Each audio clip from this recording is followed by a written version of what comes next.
Hello friends, எல்லாரும் எப்படி இருக்கீங்க? இன்னைக்கு நம்ம வீடியோல ஆனியன் ரிங் தான் நம்ம செய்ய போறோம். ரெஸ்டாரன்ட்லலாம் வந்து பாத்தீங்கன்னா ரொம்ப ரேட் அதிகமா இருக்கும் இந்த ஆனியன் ரிங்.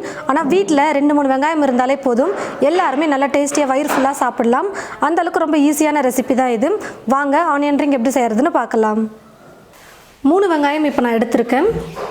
இப்போ நம்ம வெங்காயத்தை வந்து கட் பண்ணிக்கலாம். நல்லா ரவுண்டா ரிங் மாதிரி நம்ம கட் பண்ணி எடுக்கணும்.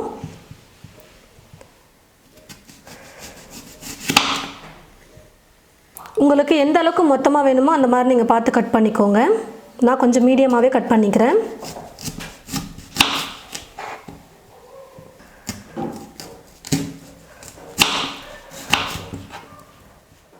பாருங்க फ्रेंड्स, இந்த மாதிரி கட் பண்ணதுக்கு அப்புறமா ஒவ்வொரு லேயரா நம்ம எடுத்து வச்சுக்கலாம் தனித்தனியா.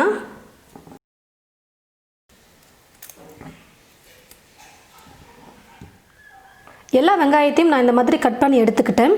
இது வந்து பாத்தீங்கன்னா நம்ம உள்ளுக்குள்ள வந்து ரொம்ப சின்னதா இருக்கும் பாருங்க, அந்த ரிங் இது. இதுவும் நல்லா ரவுண்டா இருக்குறதுனால நம்ம எண்ணெயில போட்டு இதையும் பொரிச்சு எடுத்துக்கலாம். ஒரு பவுல் எடுத்துக்கிட்டு அந்த பவுல்ல 1 கப் மைதா மாவு சேர்த்துக்கிறேன். வெங்காயத்துக்கு ஏத்தது போல நீங்க மாவு சேர்த்துக்கோங்க. 1/2 கப் கார்ன் ஃப்ளவர் சேர்த்துக்கிறேன். 1 கப் மைதா எடுத்தா 1/2 கப் கார்ன் ஃப்ளவர் சேர்க்கணும். மைதா எடுக்கிறதுல பாதி அளவுக்கு நம்ம கார்ன் ஃப்ளவர் சேர்த்துக்கணும். 2 மாவையும் சேர்த்து நல்லா மிக்ஸ் பண்ணி விட்டுக்கிறேன். இப்போ இந்த மாவுல வந்து நம்ம கட் பண்ணி வச்சிருக்கிற வெங்காயத்தை சேர்த்துக்கலாம். வெங்காயம் வந்து தண்ணி விட்டுட்டே இருக்கும் பாருங்க. வெங்காயத்துல வந்து ஈரப்பதம் இருக்குறதுனால முதல்ல இந்த மாவுல நல்லா ஒரு கோட்டிங் பண்ணி எடுத்துக்கலாம் நம்ம.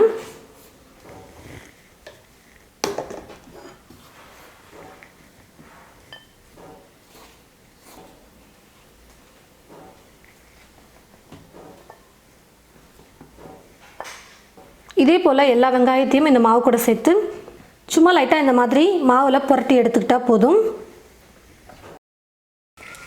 எல்லா வெங்காயத்தையும் நான் வந்து மாவுல போட்டு நல்லா புரட்டி எடுத்து வச்சிட்டேன். இப்போ மாவு மிக்ஸ் பண்ணிக்கலாம். உப்பு தேவையான அளவுக்கு சேர்த்துக்கிறேன். மிளகுத்தூள் 1/2 ஸ்பூன், வெறும் மிளகாய்த்தூள் 1/2 ஸ்பூன் சேர்த்துக்கிறேன். மிளகாய்த்தூள் வந்து ஆப்ஷனல் தான். வெறும் மிளகுத்தூளை மட்டும் நீங்கள் 1 ஸ்பூன் கூட சேர்த்துக்கலாம். நல்லா கொஞ்சம் ஸ்பைசியாக இருந்தால் சாப்பிட நல்லா இருக்குன்றதுனால நான் வந்து மிளகாய்த்தூள் கொஞ்சம் சேர்த்துக்கிறேன். இஞ்சி பூண்டு விழுது 1/4 ஸ்பூன் சேர்த்துக்கிறேன். நம்ம எடுத்துக்கிற மாவுக்கு 1/4 ஸ்பூன் போதும், ரொம்ப அதிகமாக சேர்க்கக்கூடாது. ஆனியன் ரிங் வந்து எப்படி செய்வாங்கன்னு பார்த்தீங்கன்னா வெறும் பூண்டு பேஸ்ட்டு சேர்த்துப்பாங்க. அதுக்கப்புறம் மிளகுத்தூள், உப்பு இது மட்டும் தான் சேர்த்து மிக்ஸ் பண்ணுவாங்க. நம்ம ஊர் ஸ்டைலில் நம்ம நல்லா காரசாரமாக சூப்பராக சாப்பிடுவோம் பாருங்கள். அதனால் கொஞ்சம் மிளகாய்த்தூளும் இஞ்சி பூண்டு விழுது சேர்த்துக்கிட்டேன். நீங்கள் இஞ்சி பூண்டு விழுதை ஸ்கிப் பண்ணிவிட்டு பூண்டு மட்டும் கூட நீங்கள் நல்லா பேஸ்ட்டாக அரைச்சி கூட சேர்த்துக்கலாம். இப்போ இதெல்லாத்தையும் சேர்த்து நல்லா மிக்ஸ் பண்ணி விட்டுட்டு கொஞ்சம் கொஞ்சமாக தண்ணி சேர்த்து நம்ம மாவை கரைச்சிக்கலாம்.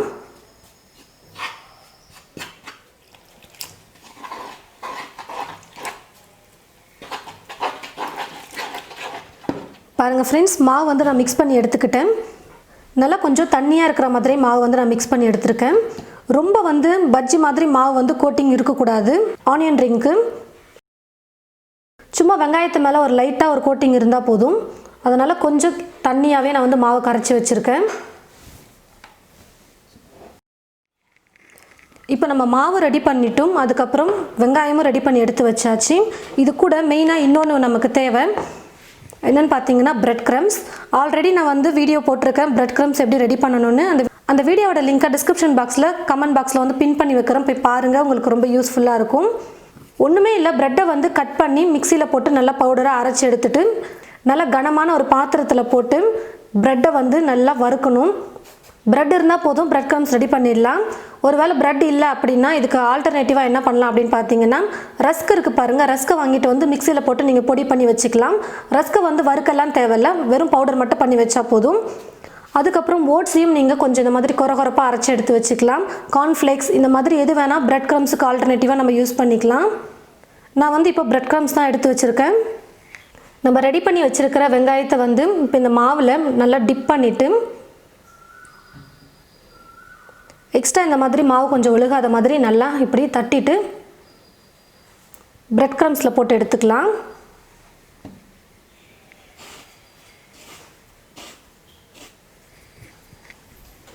வெங்காயத்தை பிரெட் கிரம்ஸில் நல்லா ஃபுல்லாக நம்ம புரட்டி எடுத்துக்கணும். கொஞ்சம் கூட மாவே இருக்கக்கூடாது.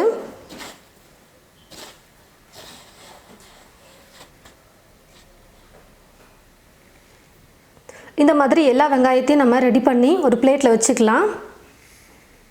அதே மாதிரி மாவு வந்து பார்த்திங்கன்னா ரொம்ப தண்ணியாகவும் இருக்கக்கூடாது. ரொம்ப தண்ணியாக இருந்துச்சுன்னா பிரெட் க்ரம்ஸ் வந்து ஒட்டவே ஒட்டாது. வெங்காயம் வந்து பார்க்க அப்படியே இருக்கும். பஜ்ஜி மாவு பதத்துக்கு மாவு மிக்ஸ் பண்ண வேணாம், அதோட கொஞ்சம் தண்ணியாக மிக்ஸ் பண்ணிங்கன்னா போதும்.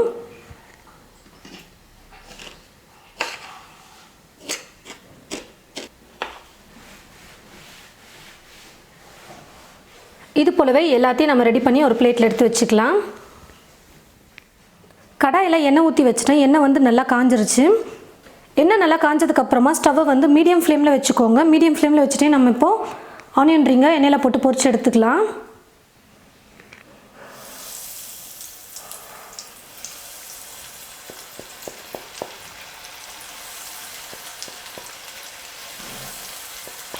தீ ரொம்ப ஃபுல்லாக வைக்க வேணாம், கொஞ்சம் மீடியம் ஃப்ளேமில் வச்சுட்டே நம்ம குக் பண்ணிக்கலாம். ரொம்ப நேரம் ஆனியன் ரிங் வந்து வேக வைக்கணும் அப்படின்னலாம் இல்லை. 1 நிமிஷம் இல்லை 2 நிமிஷம் குக் பண்ணாலே போதும், ரொம்ப சீக்கிரமாக ரெடி ஆகிடும். சும்மா லைட்டாக கரண்டி வச்சு திருப்பி கொடுத்துக்கிறேன்.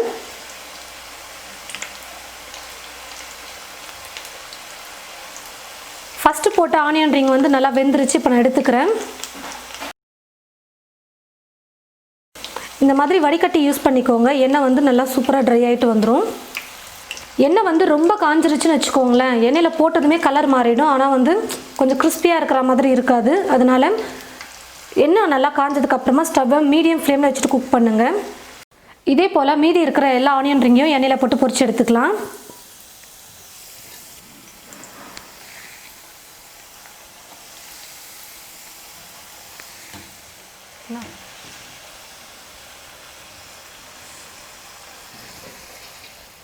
நல்லா டேஸ்டியாக நம்ம வீட்லேயே ஆனியன் ரிங் ரெடி பண்ணிட்டோம் பாருங்கள். ரொம்ப ஈஸி தான் வீட்டில் செய்யறது. ஆனால் நிறைய பேர் வந்து ரெஸ்டாரண்ட்டில் மால்லலாம் வாங்கி இதை சாப்பிடுவாங்க. அதுவும் ரேட் வந்து பார்த்திங்கன்னா ரொம்ப அதிகமாக இருக்கும். 2லேருந்து 3 வெங்காயம் இருந்தாலே போதும், நம்ம வீட்லேயே சூப்பராக நல்லா டேஸ்டியாக ஆனியன் ரிங் ரெடி பண்ணி சாப்பிடலாம். கூடவே டொமேட்டோ சாஸ் வச்சு நம்ம சாப்பிடும்போது இன்னும் நல்லா டேஸ்டியாக சூப்பராக இருக்கும்.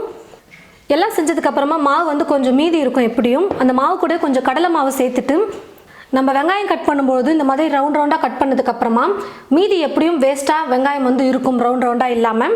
அந்த வெங்காயத்தை இந்த கடலை மாவோட சேர்த்து மீதி இருக்கிற அந்த மாவோட வெங்காயத்தையும் கடலை மாவையும் சேர்த்து நம்ம மிக்ஸ் பண்ணி பகோடா இல்லை பஜ்ஜி மாதிரி கூட நீங்கள் செஞ்சுக்கலாம். வேஸ்ட் பண்ணாமல் நீங்கள் அந்த மாதிரி கூட செஞ்சுக்கலாம். நீங்களும் இது போல் உங்களுடைய வீட்டில் ஆனியன் ரிங் செஞ்சு பாருங்கள். செஞ்சு பார்த்துட்டு எப்படி இருக்குன்னு மறக்காமல் கமெண்ட் பாக்ஸில் வந்து கமெண்ட் பண்ணுங்கள். இந்த வீடியோவை மற்றவங்களுக்கும் ஷேர் பண்ணுங்கள். இது போல் நிறைய ரெசிபிஸ் பார்க்க தமிழ் ஃபுட் மசாலா சேனலை மறக்காமல் சப்ஸ்கிரைப் பண்ணிக்கோங்க. கூடவே பக்கத்தில் இருக்கிற பெல் ஐக்கானை கிளிக் பண்ண மறந்துடாதீங்க. தேங்க்யூ.